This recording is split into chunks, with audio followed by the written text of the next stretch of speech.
এইটো বাগমাৰী জিবিৰ অন্তৰ্গত বাগমাৰী পাৰৱানৰ এইটো লুৎফুৰ হাজটো ডেপো নদীৰ এইটো ৰাস্তা MGN নগৰ আণ্ডাৰত হৈছে। এই ৰাস্তাটোৰ 8 লাখ কিমানবা টকা আছিলে, কিন্তু ৰাস্তাটো অলপমান কাম কৰিয়ে টকাখিনি আত্মসাৎ কৰিছে। ইয়াত মেম্বাৰৰ পৰা আৰম্ভ কৰি যিবিলাক প্ৰেচিডেণ্ট, ছেক্ৰেটাৰী, GRS, জেই গোটেইখিনি ইয়াত জড়িত আছে।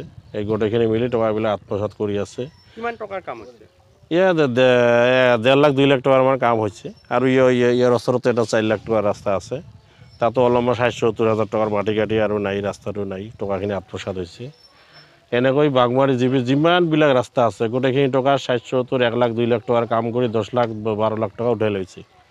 এনেকৈ দুৰ্নীতি কৰি আছে সিহঁতৰ, মানে গোটেই 5 বছৰ দুৰ্নীতি কৰি খাই দিলে ৰাস্তাবিলাক। সেইকাৰণে আমাৰ মেইন ৰাস্তাটো আজিলৈকে হোৱা নাই, এনেকুৱা হৈ আছে। এতিয়া চৰকাৰক আমি দাবী জনাওঁ, চৰকাৰে যাতে এইবিলাক তদন্ত কৰি উচিত বিহিত ব্যৱস্থা কৰে যেন। যিখিনি মানে দুৰ্নীতিত জড়িত আছে সেইখিনিক এৰেষ্ট কৰি জেল হাজতলৈ প্ৰেৰণ কৰে। তাৰ কাৰণে আমি ৰাইজৰ তৰফৰ পৰা অনুৰোধ জনালোঁ অসম চৰকাৰ। আধাৰশিলা স্থাপন কৰিছে 25 লাখ টকাৰ। অমৃত সৰোবৰ এইটো আধাৰশিলা স্থাপন কৰাৰ পিছত কিন্তু একো পুখুৰীও বনোৱা নাই, খালি অকল আধাৰশিলা স্থাপনে কৰিছে। পুখুৰীটো ক'ত হৈছে হোৱা নাই একো আমি গমেই নাপাওঁ, কিন্তু টকাখিনি এতিয়া ক'ত গৈছে নাই আমি একো গমেই নাপাওঁ। এইটো 25 লাখ টকা আছিলে, এইটো অকল আধাৰশিলা স্থাপন কৰি থৈ দিছে।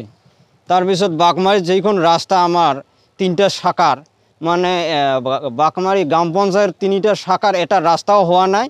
মানে নামত বাগমাৰীৰ কথা মানুহ শুনিলে বাৰিষা দিনত বাগমাৰীত আহিব নোখোজে, এনেকুৱা ৰাস্তাৰ মানে অৱস্থা।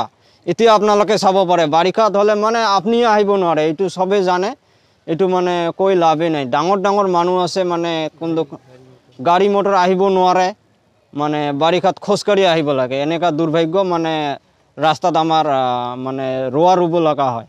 এতিয়া চৰকাৰক আমি এইটোৱে জনাওঁ যে বাগমাৰী গাঁও পঞ্চায়তত এখন পঞ্চায়ত থকাৰ কাৰণত আমাৰ ৰাস্তাখিনি যে নহয়, এইটো চৰকাৰক আমি আহ্বান জনাওঁ যাতে অতি শীঘ্ৰে যাতে আমাৰ ৰাস্তাটো বনাই দিয়ে আৰু কি।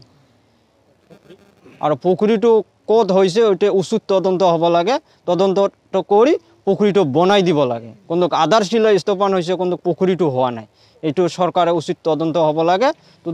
তদন্ত হোৱাৰ পিছত পুখুৰীটো বনাই দিলে হ'ল।